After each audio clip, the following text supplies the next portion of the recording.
से ना रुके हम, मर्जी से चले हम, बादल सा गरजे हम, सावन सा बरसे हम, सूरज सा चमके हम, स्कूल चले हम। Hello students, how are you. मैं विक्रम, पीजीटी कॉमर्स। आज आप लोगों के लिए लेके आया हूँ +2 कॉमर्स अकाउंटेंसी से पार्ट ए वॉल्यूम 1 का एक और इम्पोर्टेंट टॉपिक का नाम है बेटा partnership deed, meaning, importance and contents. हमने जो लास्ट डे क्लास ली थी उस क्लास में हमने डिस्कस किया था बेटा पार्टनरशिप क्या होती है, इसकी फीचर्स क्या हैं। आई होप आप लोगों को वो बहुत अच्छे से समझ में आ गई होंगी। और मैंने आपको बताया था जो उसकी डेफिनेशन है वो हमारे लिए बहुत इम्पोर्टेंट है।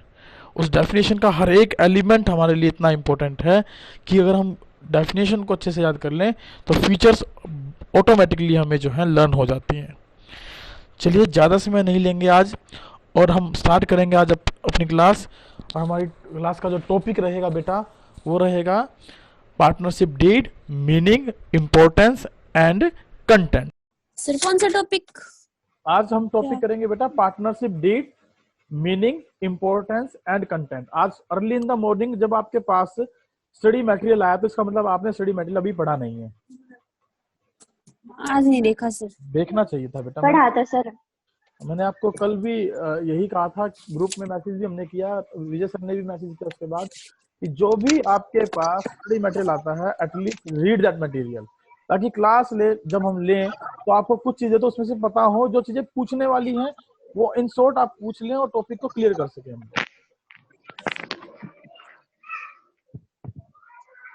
स्टार्ट करें फिर। Yes sir. Yes sir. देखो बेटा कल हमने पढ़ा था meaning and features of partnership form. तो पार्टनरशिप फॉर्म में जो हमने फीचर्स पढ़ी थी तो एक फीचर हमारी आई थी पार्टनरशिप डीड एग्रीमेंट के नाम से। क्या आपको याद है? Yes sir. तो एग्रीमेंट का मतलब मैंने आपको वहां क्लियर किया था कि एग्रीमेंट का मतलब होता है कि एक ऐसा रिटन या ओरल डॉक्यूमेंट जिसमें कि basically rules and regulations mention होते हैं to govern the partnership firm. Partnership firm कैसे चलाई जाएगी, पार्टनर्स के राइट्स क्या होंगे, उनकी ड्यूटीज क्या होंगी और उनके बीच का रिलेशन डिफाइन किया गया है कि पार्टनर्स का रिलेशन किस तरीके से एग्जिस्ट करेगा। यानी उनका प्रॉफिट शेयरिंग रेशो क्या होगा, उनको इंटरेस्ट ऑन कैपिटल कितना देंगे, या फिर उनको इंटरेस्ट ऑन ड्रॉइंग लेंगे तो कितना लेंगे, या फिर जो है इंटरेस्ट ऑन लोन दिया जाएगा तो कितना दिया जाएगा। ये सारी बातें हमने उसमें डिस्कस करने की कोशिश की थी और यही बेसिकली इसके कंपोनेंट भी थे बेटा। और इन्हीं कंपोनेंट को आज हम डिटेल में पढ़ेंगे वन बाय वन करके, ये कंपोनेंट है कौन से हमारे। चलिए स्टार्ट करते हैं अपना वीडियो लेक्चर जो है आज का।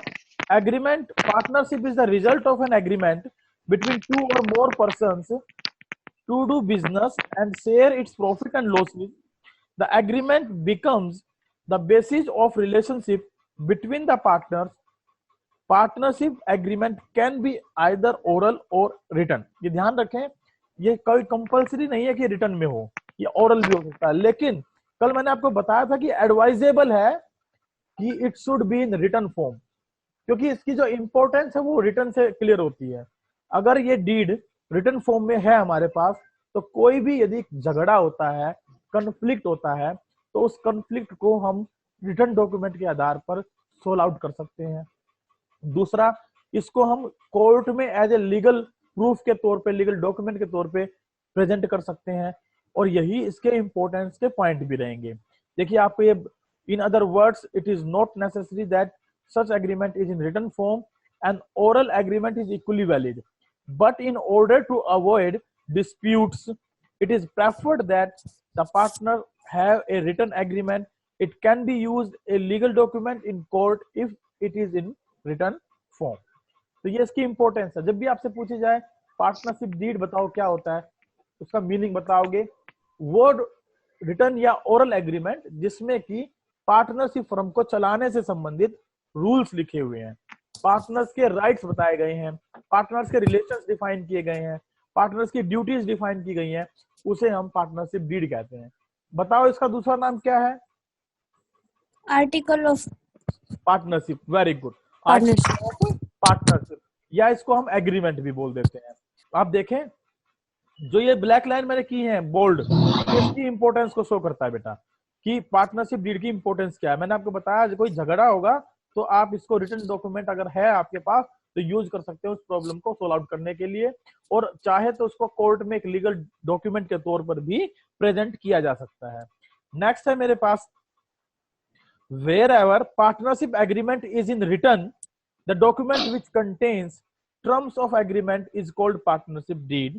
It is generally contains the details about all the aspects affecting the relationship between the partners, including the objectives of business, contribution of capital by each partner, ratio in which profits and the losses will be shared by partners, and entitlement of partners to interest on capital, interest on loan, etc.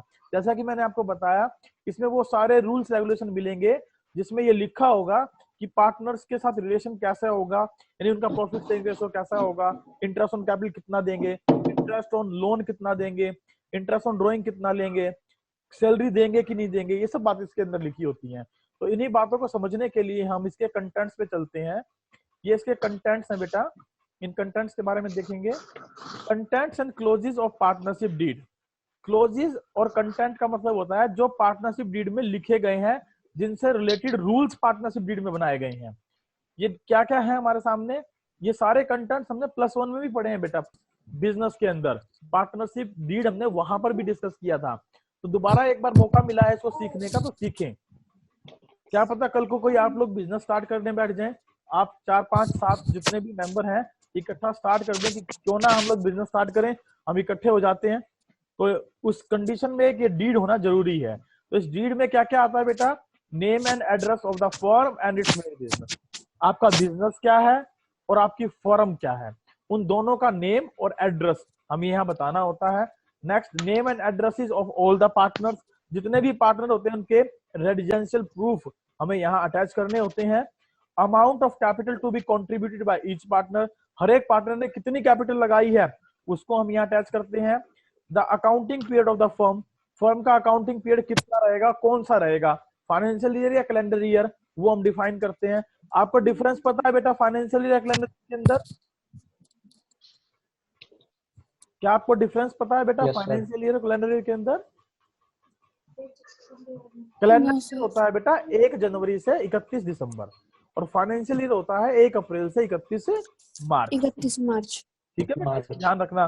कई बार question पूछ लेता है as per income tax act 1961 which will be called as financial year starting from 1st January to 31st December, starting from 1st April to 1st March। तो आपको objective type में question मिल सकता है। चलिए आगे है, the date of commencement of partnership, हमें इस डीड में लिखना होता है कि बिजनेस कब स्टार्ट हुआ हमारा।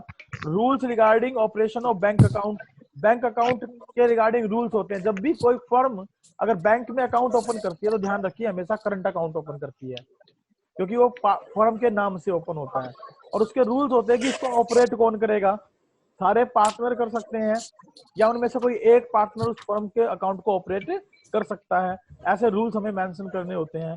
Profit and loss sharing ratio क्या रहेगा, rate of interest on capital कितना देंगे, लोन पर कितना देंगे, ड्रॉइंग पर इंटरेस्ट कितना लेंगे, mode of auditors appointment if any.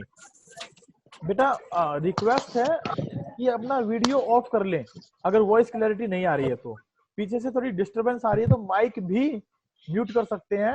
अगर किसी को कोई बात पूछनी है या आपको मेरी आवाज ना आए तो बीच में ऑन करके आप बोल दें। चलिए, rate of interest on capital, loan और ड्रॉइंग एटसेट्रा कितना हम चार्ज करेंगे। Mode of auditors appointment, auditors appointment का मोड कौन सा होगा, वो इंटरनल ऑडिटर होगा या वो एक्सटर्नल ऑडिटर होगा हमारा, हम इस बात पे भी रूल्स डिफाइन करेंगे। सैलरी कमीशन कितना देंगे अगर पेबल है तो, और अगर पेबल नहीं है तो कोई दिक्कत ही नहीं है।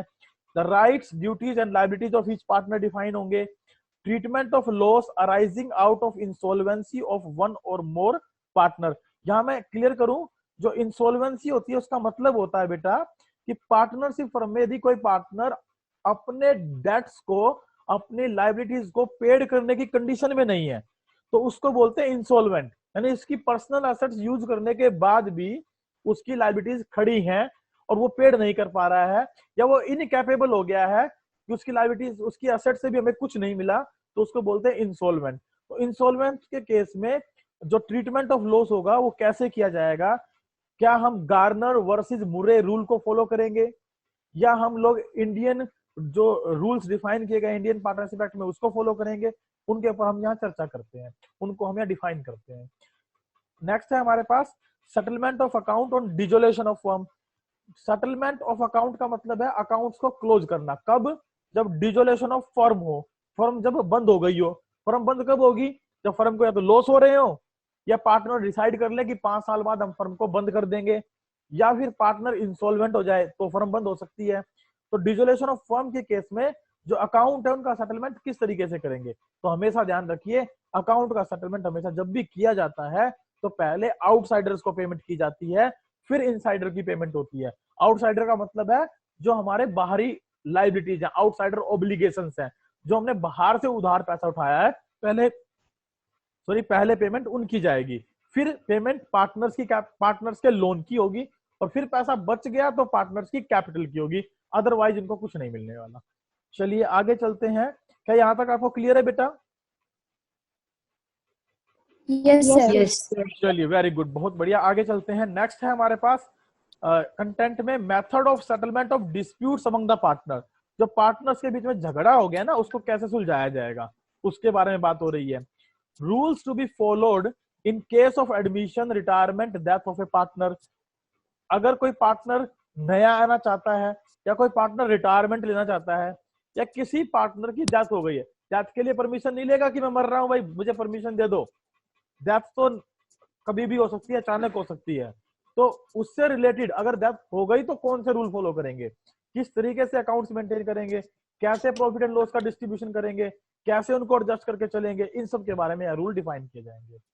Any other matter relating to the conduct of business, और इसके अलावा बिजनेस से रिलेटेड कोई भी मैटर होगा उनके रूल्स यहाँ डिफाइन कर दिए जाएंगे। ये जो लाइन मैं पढ़ने वाला हूँ बेटा, इसको अंडरलाइन कर ले, very very important line this one. 1 number का क्वेश्चन लास्ट ईयर पूछ लिया गया इससे। The deed should be properly drafted and prepared as per provision of stamp act and preferably registered with the registrar of firms. ये मैंने आज जो आपको शाम को असाइनमेंट भेजना है होमवर्क के लिए, उसमें भी मैंने एक क्वेश्चन डाला है, इसको आप अच्छे से समझ के लिख लें। ध्यान रखें, पार्टनरशिप जो बनाया जाता है, पार्टनरशिप डीड जो बनाया जाता है, उसके लिए लीगल जो पेपर है वो यूज किया जाता है, उसको बोलते हैं स्टाम्प पेपर, और स्टाम्प एक्ट के अकॉर्डिंग उसको रजिस्टर करते हैं with the registrar of firms. Note the clauses of partnership deed can be altered with the consent of all the partners. ध्यान रखें, अगर पार्टनरशिप डीड के कंटेंट में कोई भी चेंज करना है तो you can make the changes with the permissions of the other partners, with the consent of the other partners, or by making the changes in your partnership deed। आप बदल सकते हैं, कोई रेस्ट्रिक्शन नहीं है कि आप बदल नहीं सकते हैं, you can make the changes very easily। चलिए आगे चलते हैं। Provision of partnership act 1932। Provision of partnership act 1932 क्या है हमारे सामने? अब मैं बात करने जा रहा हूं बेटा वेरी वेरी इंपॉर्टेंट टॉपिक पर। इसमें से कम 1 नंबर का क्वेश्चन पूछा जाता है। 5 वर्ड में पढ़ूंगा और 5 वर्ड पर एक क्वेश्चन 1 नंबर का आएगा, और डेफिनेटली बोर्ड में मिलता ही मिलता है। हर बार पूछ लेते हैं, घुमाकर पूछ लेते हैं, सीधा पूछ लेते हैं, किसी तरीके की स्टेटमेंट देकर पूछ लेते हैं, लेकिन पूछते जरूर हैं। प्रोविजन ऑफ पार्टनरशिप एक्ट 1932 है क्या बेटा? ये वो प्रोविजन है यदि किसी पार्टनरशिप फर्म में पार्टनरशिप डीड है ही नहीं, उन्होंने पार्टनरशिप डीड बनाया ही नहीं, तो हम इन प्रोविजन को अप्लाई करते हैं। Normally the partnership deed covers all matters affecting relationship of partners amongst themselves.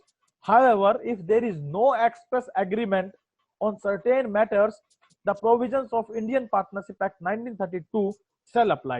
हमेशा ध्यान रखिएगा, कभी भी पूछ लेंगे यदि पार्टनरशिप एग्रीमेंट नहीं है तो बताइए कौन से प्रोविजन अप्लाई होंगे?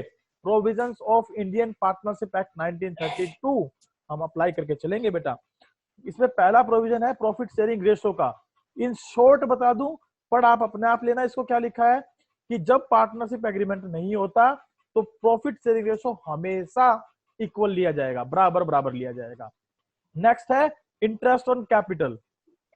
इसको भी मैं इन शॉर्ट बता रहा हूं, अगर पार्टनरशिप फर्म के अंदर पार्टनरशिप डीड नहीं है तो कोई इंटरेस्ट ऑन कैपिटल नहीं दिया जाएगा until unless it is not made the compulsion, ये फिक्स चार्ज ना बन जाए तब तक।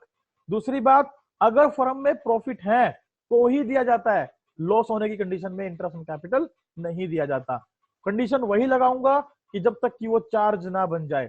चार्ज का मतलब होता है बेटा चाहे लाभ हो चाहे ना हो, ये खर्चा तो मुझे पेड करना ही पड़ेगा। जैसे एग्जांपल के तौर पर आपके घर का इलेक्ट्रिसिटी मीटर, आप पंखा चलाओ कूलर चलाओ चाहे मत चलाओ, लेकिन उसका फिक्स्ड बिल जो है वो आएगा ही आएगा। Is it clear? नेक्स्ट है हमारे पास इंटरेस्ट ऑन ड्रॉइंग, और इसके बाद ये टोटल हमारे पास जो वर्क बचेगा, 2-4 और पॉइंट बचेंगे, उनको डिस्कस करके ये टॉपिक हमारा यहाँ खत्म होगा।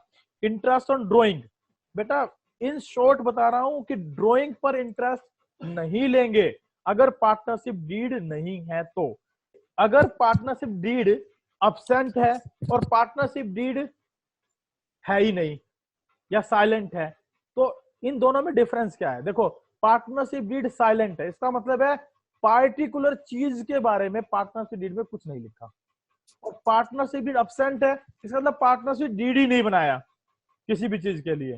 तो दोनों बातें सेम ही है मोस्ट प्रोबेबली, लेकिन हो सकता है कि पार्टनरशिप डीड में लिख दूं इंटरेस्ट ऑन कैपिटल देंगे, सैलरी देंगे, इंटरेस्ट ऑन ड्रॉइंग नहीं लेंगे, तो वो अब्सेंट और साइलेंस का काम करेगा दोनों जगह। ठीक है।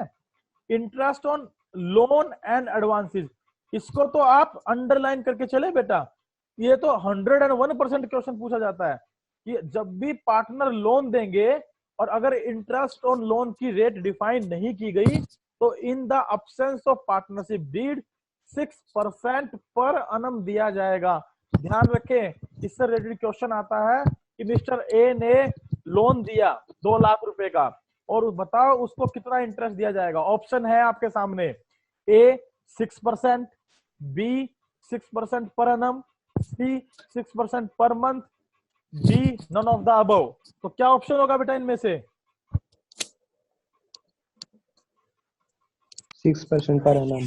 6% पर annum। ध्यान रखना, पर annum अगर नहीं लिखा तो गलत है ये क्वेश्चन हमारा। यहाँ 6% और 6% पर annum में दिन रात का अंतर है। 6% का मतलब है चाहे कैपिटल, चाहे लोन आज दिया हो चाहे लोन वर्ष के अंत में दिया हो, पूरे साल का ब्याज देंगे। लेकिन अगर 6% पर annum लिखा है तो as per the time period हम इंटरेस्ट पेड करेंगे। इसकी जर्नल एंट्री रहेगी कुछ इस प्रकार से, interest on partner loan is a charge. ये चार्ज होता है बेटा, लाभ हो या ना हो ये दिया जाएगा। इस कंडीशन में हम डेबिट करेंगे प्रॉफिट एंड लॉस अकाउंट। तो क्या एंट्री हो जाएगी बेटा? Profit and loss account debit to interest on partner loan, पहली एंट्री। दूसरी एंट्री, क्योंकि ये खर्चा था तो इसको पार्टनर लोन में ट्रांसफर करेंगे, क्योंकि ये पार्टनर लोन पे जो इंटरेस्ट मिला है उससे लोन की वैल्यू बढ़ जाएगी। तो interest on partner loan account debit to partners loan account. ये 2 एंट्री इसके लिए की जाती है। कई बार 1 नंबर के क्वेश्चन में दोनों एंट्री आपसे पूछ लेता है। फिफ्थ है रेम्यूनरेशन ऑफ फर्म्स वर्क, इसके बारे में पढ़ेंगे। रेम्यूनरेशन ऑफ फर्म वर्क का मतलब होता है बेटा सैलरी टू पार्टनर, कि किसी को सैलरी मिलेगी कि नहीं मिलेगी। लिखा हो सकता है, नहीं लिखा हो सकता। हम बात करें जब कुछ लिखा ही नहीं है, तो नहीं लिखा तो उस कंडीशन में सिंपल सा है, रेम्यूनरेशन ऑफ पार्टनर नहीं दिया जाएगा। No partner is entitled to get salary or other remuneration of for taking part in the conduct of business of firm unless there is a provision for the same in the partnership deed. The Indian Partnership Act 1932 also specifies that subject to contract between the partners. ये last के 2 point बेटा ये जरूरी इसलिए हैं कि आपको पता होने चाहिए। एग्जाम में इसका क्वेश्चन अब तक देखा नहीं गया, लेकिन मैं ये कहना चाहता हूं जरूरी नहीं है कि जो देखा ना गया वो आए ना, आ तो सकता है। पहला पॉइंट है, if a partner derives any profit for himself or herself from any transaction of the firms or from the use of property or business connection of the firm or firm's name, he shall account for profit and pay it to the firm.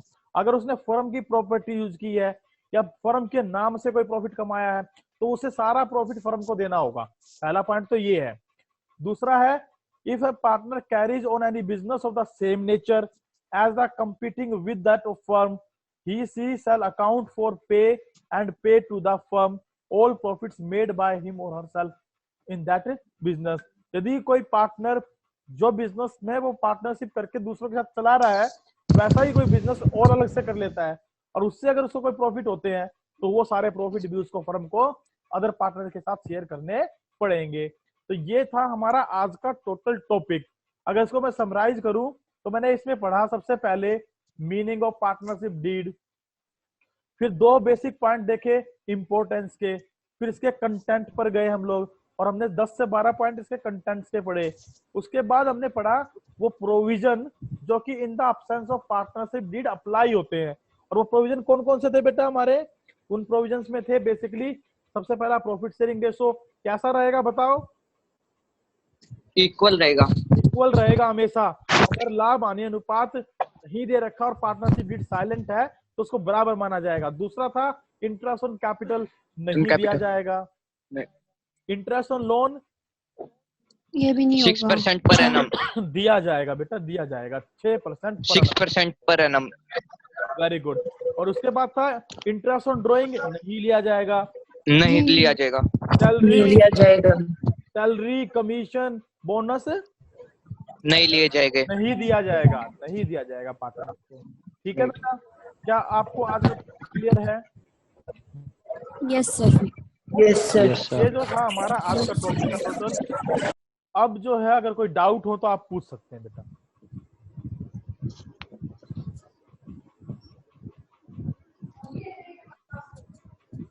आपके कोई भी doubt हो you can ask. 2 minute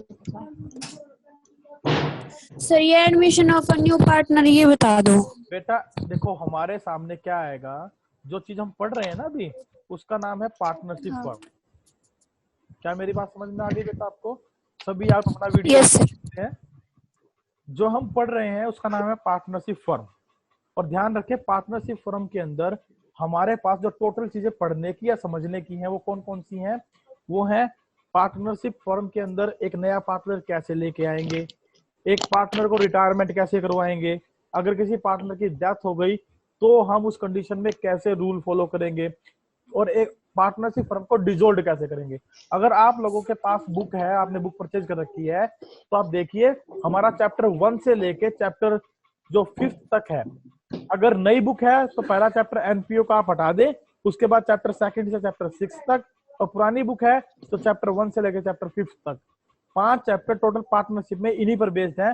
पहला में fundamental पढ़ रहे हैं, दूसरे में हम रिकॉन्स्टिट्यूशन ऑफ पार्टनरशिप फर्म पढ़ेंगे जब पार्टनर्स के रेशो में चेंज करते हैं, फिर पढ़ेंगे एडमिशन, फिर रिटायरमेंट, फिर डेथ और फिर डिसोल्यूशन। तो एडमिशन का मतलब होता है नए पार्टनर का फर्म में आना।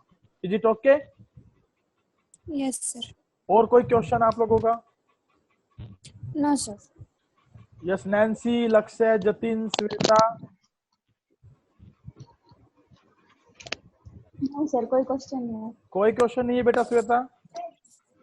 No sir. Nancy? No sir. Okay. No sir. Jatin बेटा? No sir. आप लोग एक बात बताएं मुझे, जो क्लासेस लग रही हैं क्या उनका जो है इम्पैक्ट कुछ है, कुछ पॉजिटिव चेंजेस आपको नजर आ रहे हैं? Yes sir. Yes sir. महसूस कर पा रहे हो कि एटलीस्ट अकाउंट, बिजनेस और इकोनॉमिक्स की क्लास आपकी फेस टू फेस चल रही है? हाँ। बहुत बढ़िया है, बहुत बढ़िया है, बहुत बढ़िया। चलो ठीक है, मैं अपनी क्लास को यहाँ वाइंड अप करता हूँ। नेक्स्ट क्लास का आपका टाइम हो गया। ना रुके हम, मर्जी से चले हम, बादल सा गरजे हम, सावन सा बरसे हम, सूरज सा चमके हम, स्कूल चले हम, स्कूल चले हम।